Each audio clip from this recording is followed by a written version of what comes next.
Hi mga ka-native, welcome na naman sa ating channel. Ngayon po ay magbabakuna tayo ng Newcastle's disease, Lasota, plus IB or infectious bronchitis. Nabili ko po to sa Pacifica sa halagang 400 pesos. Yung wala namang plus na infectious bronchitis ay nabibili lamang sa halagang 200 pesos. Nagmimix na po tayo ng ating bakuna. Ito po ay 30 ml. Good for 1,000 dosage na po to. Or 1,000 heads na chickens. Hindi sana ako magbabakuna ngayong linggo kasi plano ko next week pa. Marami na kasi akong subscribers na nagsasabi na dapat na daw na magbakuna ako. Sa ibang lugar na kasi, malapit lang din po dito, meron na pong bird flu.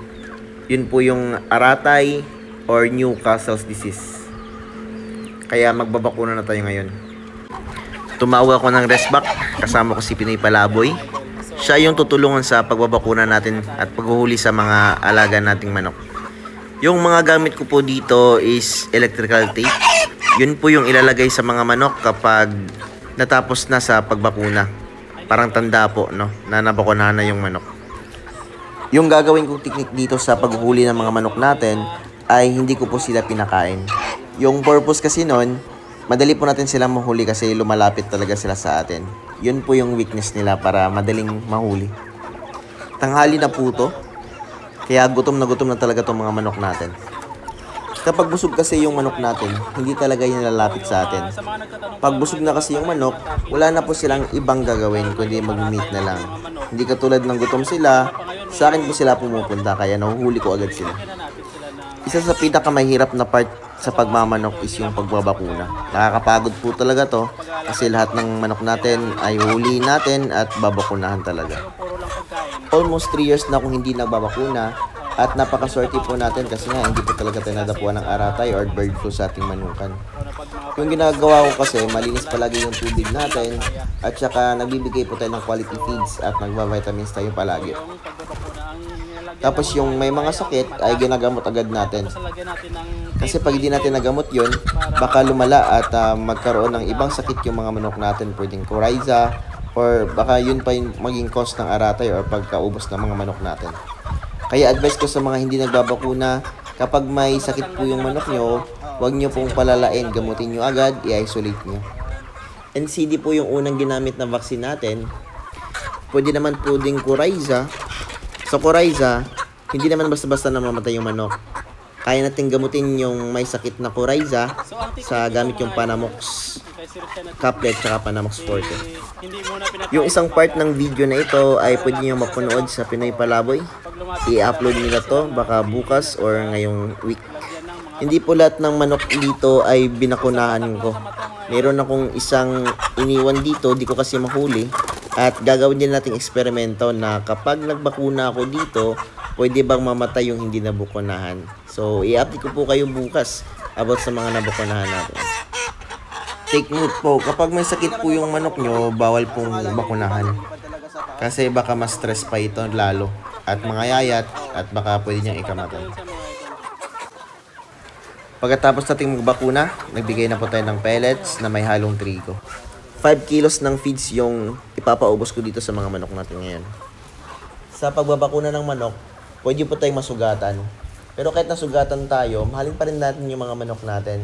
Ito kasi yung business natin at yung manok yung makakatulong sa atin na makapagbigay ng income. Pagkatapos ko mapakain sa mga manok natin dito sa range, ay magbibigay din po tayo ng King's Vita Plus sa kanilang painuman. Sa ngayon, nasa mga 130 plus heads na lang yung mga manok natin na andito sa range. Yung iba po, nagbabakuna tuwing gabi. Ako naman, hindi ko magagawa yan dito sa ating farm kasi yung ibang native chicken natin ay dumadapo po sa puno ng guyabano which is napakataas at hindi po natin maaabot. Sa Monday, abangan nyo po, gagawa po tayo ng sarili nating feeds kasi wala pa po tayong konsumo about sa broiler starter. At yung mga quality feeds naman ay nagmamahala na talaga sa Agrivet. Pero masasabi ko lang sa inyo, mas maganda talaga kapag quality yung feeds. Haluan nyo lang ng trigo at crack corn. At yung kanilang mga painuman, lagyan nyo po ng vitamins. Dito naman sa mga manok natin na nasa kulungan, nabakunahan na po natin to lahat. Sa next door, makikita nyo po meron tayong black Australorp at saka black upper. Napakaganda po at napakasolid ng katawan. Batang-bata pa lang po yan, mahigit 1 month old.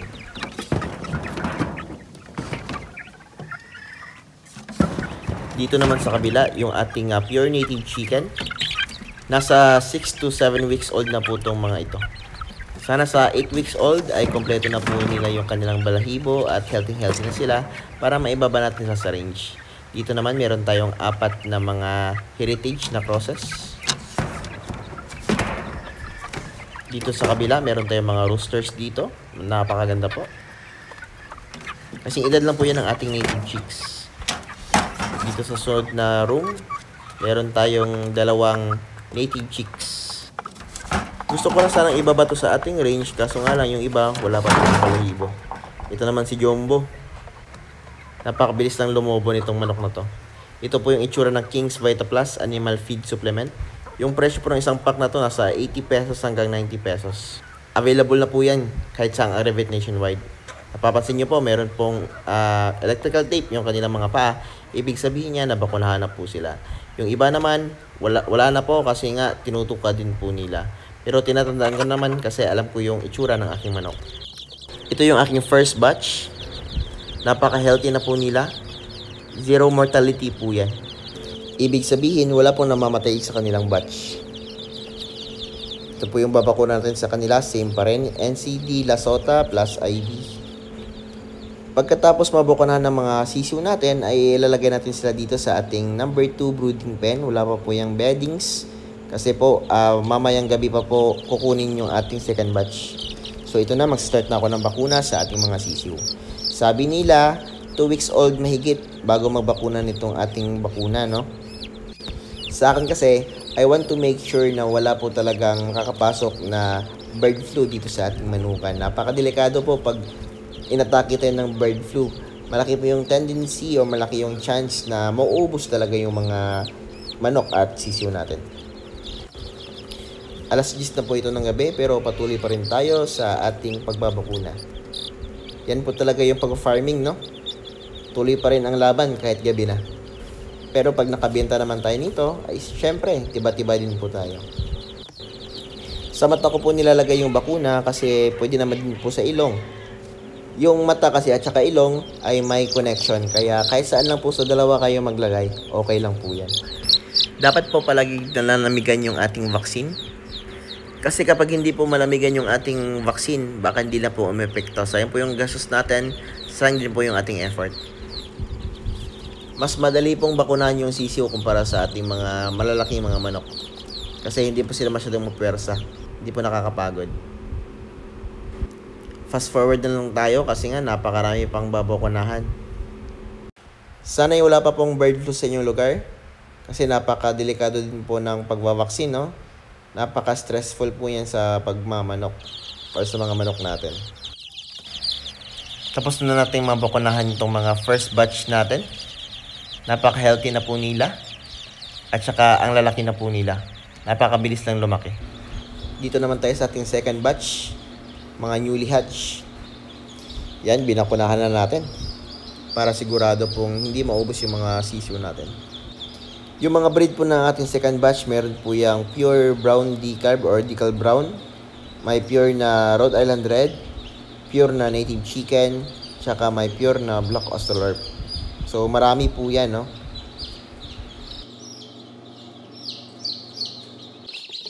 Ito na po yung mga sisiw natin.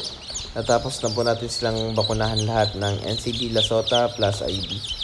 Pagkatapos kong mabakunahan to mga first batch natin ng mga pure native chickens, nagbigay din natin po ako ng vitamins sa kanilang patubigan. At saka syempre itong pagkain nila, which is napakalakas pong kumain itong mga sisiw natin. So it means healthy sila. Don't worry po, mabibigay tayo ng update tomorrow kung ano itong mangyayari sa mga sisiw natin na days old pa lang ay binakunahan na natin ng NCD, Lasota plus IB. Halos 3 layers na po yung kanilang pakpak. Napakabilis na po lumaki ng mga native chicks natin. Diba sabi ko sa inyo kanina, stressful talaga yung pagbabakuna. Don't worry, meron tayong vitamins. Yan po yung Intenso Plus. Ihalo nyo lang sa tubig. May vitamins, minerals, electrolytes, At syempre, merong CGF na nakakatulong na magpapatibay ng buto ng mga manok natin, magpatangkad ng manok natin, magpabigat, no? At syempre, malulusog din po. 3 days old na po yung ating first batch at napansin ko sa kanila, napakalakas po nilang tumuka ng kanilang crumbles. Yung kulay po ng Intenso Plus is color blue. Kaya napansin nyo, medyo dark yung tubig natin, dark blue. Yung second batch pala natin is na-load na natin sa ating brooding pen. Ito na po yung kanilang setup.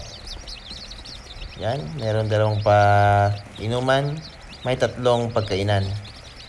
So medyo hindi pa sila maliliksi, hindi kagaya ng first batch na talagang super active na kasi nga malakas na po silang kumain. Yung ilaw po natin nasa 4 to 6 inches lang po yung taas mula sa kanilang beddings.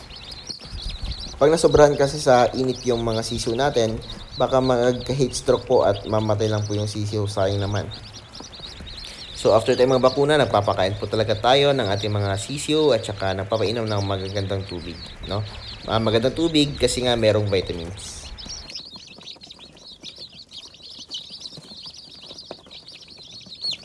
Yun mga kanitings, sana may mga natutunan naman po kayo sa vlog natin for today. Shout pala kay Alberto Legaspi, Venancio Jr. Dagdag, 0422 Breeders, Jela Piapa Cruz, Pops GALJ TV, ZK Media, Jeramil Diskaya, Chika Chika Ducks Legends, Ace of Spade, Yuki Kazero, Alimoba, Randy Ramento, Raymart Verdijo, Pacman Galion, napaka-supportive nito, Joan Calecas Peña, yan, Ariel Ando, Kinabuhing Bulanon, Pio Rivero, Rani Polcadion, Lizelle Belandres, Aluha Padillo, GR, kay Dayan from Dudi Bandisan of Kuwait, Jeramil Diskaya, Peter Y, Zelpa Sasarita, at kay Ma'am Princess Asinsarte na talagang napaka-supportive sa ating mga videos. Sa mga gusto palang magpa-shoutout, mag-iwan lang po kayo ng comments ng comment section. Automatic yan. Susunod kong video, shout po agad yan. Sa mga gusto namang magtanong, mag-iwan lang po kayo ng questions sa ating comment section. Pag nagka-time pa ako, sasagutin po natin yan. At saka sa mga bago dito na padaan lang, please subscribe po and click the notification bell below para ma-notify kayo sa mga susunod kong videos. Yun lang po mga kanigin. Kita-kits po sa susunod kong video. Maraming salamat po sa inyo lahat. God bless us all.